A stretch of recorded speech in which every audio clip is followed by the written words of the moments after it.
اللهم صل وسلم على سيدنا محمد وعلى آله وأصحابه أجمعين. كل سنة وكلكم طيبين ويرضى عليكم الأيام بخير يا رب، وربنا يكتبها لكل مشتاق. وأسفة لأن أنا متأخرة عليكم بالفيديو ده، بس الحمد لله يعني إن شاء الله نزلته لكم النهاردة. زي ما انتم شايفين كده كانت أمي زي صاحب الشركة اللي واخدها خدهم من البلد، فقال هينزلهم برضو في البلد. كنا مفكرين يعني ان هما هينزلهم بعيد شوية عن بلدنا وكده، فالحمد لله يعني نزلهم بالاتوبيس في نفس البلد بتاعتنا اهو زي ما انتم شايفين، لان كان في ناس جيراننا وكده ومعارف جوزي وكده حبوا يعني يروحوا يجيبوها بالعربية وبالعربية الملاكي. فالراجل قال لا، هجيبهم بالاتوبيس لحد البيت. ف فامي يعني ركبت في العربيه اللي انتوا شايفينها اللي قدامكم ديت، مش دي العربيه التانية. بجد يا جماعه يوم كان حلو خالص، ربنا يكتبها لكل الناس. واسفه مره تانية اللي انا اتاخرت عليكم في الفيديو، والله غصب عني. الفيديو بقى ده هتشوفوا اهلي واخواتي وخالاتي وجوزي واخواتي البنات وازواجهم والبلد عندنا وكده. فانا حبيت انزل الفيديو ده ذكرى. ده كانت في اول البلد دي بقى، اصل احنا بيتنا يعني تدخلي الناس يعني تدخلهم من كذا شارع. فحب الراجل يعني اللي هو صاحب جوزه وكده ان هو يجيبها من نص البلد. وبصراحة اول مرة في حياتي والله العظيم، مش عشان خاطر وحياة ربنا بجد والناس كلها تشهد بكده، اول مرة في حياتي اشوف حد او واحدة عملت عمرة او راحت حتى الحج وناس تستناها او تستقبلها باللي انتوا شايفينه ده. والله العظيم بجد انتوا بنفسكم هتشوفوا كمية الناس دلوقتي اللي في الشارع عشان تستقبل امي. والله العظيم. وحتى في ناس كتير بتقول عمرنا في حياتنا ما شفنا حد يعني محبوب والناس مستنياه ان هو يجي من العمرة بالطريقة اللي انا شايفاها دي اهو. والتكتوكين برضو دولت ناس جيراننا وكده، وده كان واحد جارنا بيقول صوري. فانا حبيت انزل الفيديو ده ذكرى، ان شاء الله بعد عمر طويل يعني تبقى ذكرى حلوة والناس كلها تشوفه كده. على فكرة امي ما نزلتش من العربية، الراجل اللي هو بتاع العربية اللي هو صاحب جوزي ده قال لها لو نزلت من العربية هتتفعصي. لان الناس كتير ربنا يا رب يديم المحبة، ناس كتير هتسلم عليها وهتبهدلها، وهي اصلا كانت جاية تعبانة لان كانت وجع على ركبتها في المطار. والحمد لله يعني اتعالجت وبقت كويس اهو زي ما انتوا شايفين. وكانت العيال فرحانة يعني وكده. ده عربية يعتبر والله العظيم اكتر من الاخ، جوز بنت عمي وجوزي طبعا، ودي واحدة جارتنا والناس كلها وكده يعني اهو زي ما انتوا شايفين. بقت الناس يا دوبك هي تفتح بس باب العربية ويسلموا على امي وخلاص. دي برضو واحدة جارتنا. وده مش عارفة التليفون تقريبا كان واجع مني ولا ايه، بس بصراحة كانت امي جاية تعبانة خالص وكانت جاية خس، بس الحمد لله يعني. دي مكة بنت اختي. اهو زي ما انتوا شايفين. وده طبعا ابن سعيدة اختي الكبيرة، ودي ابن اسماء اختي اللي هي بعدي. احنا 4 بنات طبعا زي ما كذا فيديو جايلكوا. ودي ناس جيراننا كله بيسلم عليه اهو زي ما انتوا شايفين.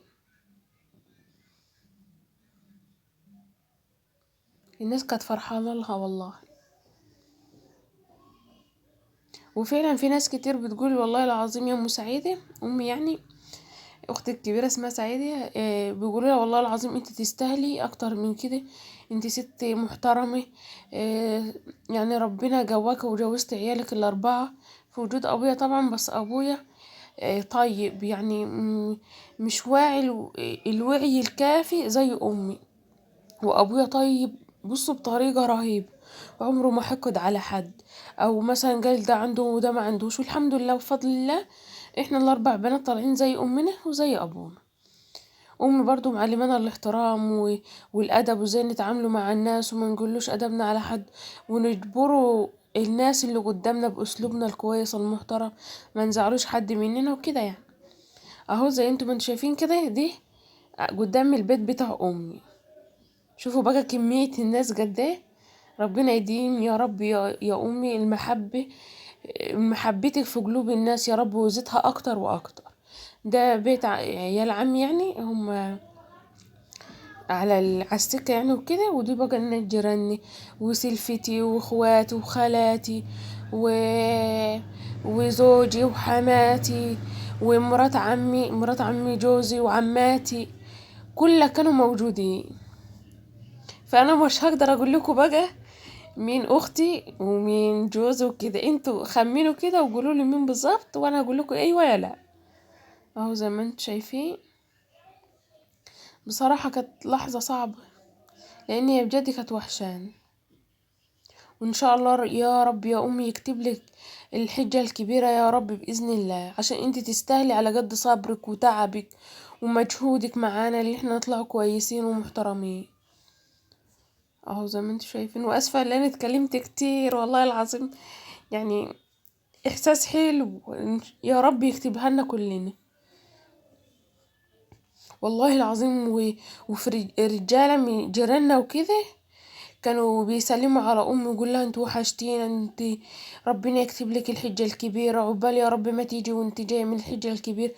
يعني في ناس ياما والله العظيم، وفي ناس ما كنتش متوقعة ان هي تيجي تسلم على امي والله العظيم، وجت سلمت على امي.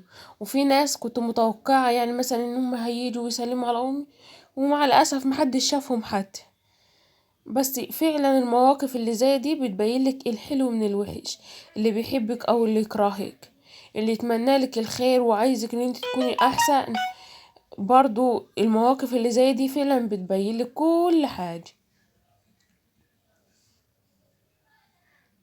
وكفاية بس المشهد الكبير ده، والناس كلها بتتكلم لحد دلوقتي وبتتحاكى ان الناس دي كلها جت تسلم عليها ومستنظراها. وفي ناس ياما مستنظراها في الشارع بتاعنا يعني اكتر، وحياة ربنا من الساعة.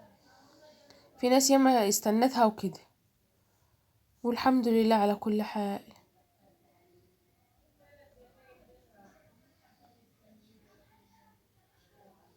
وبالله عليكم لو وصلتوا لحد هنا في الفيديو، تدعوا ان ربنا يخلي امي ويبارك لنا فيها يا رب، ويهدي حال خواتي وحال بنات المسلمين يا رب، ويهدي لهم الحال خوات ويصلح حالهم، ويكفيهم شر البلاء وشر الفضايح، ويسترها معاهم دنيا واخر. واللي بيسمعني يا رب كل من قال امين. وفي ناس جيراننا من بعيد والله، وحياة ربنا دي جوز بنت عمي، بس قسما بالله اكتر من اخ. والله لو انا عندي اخ ما يعني ما هيكون كويس معانا وهيقف جنب امي وكده.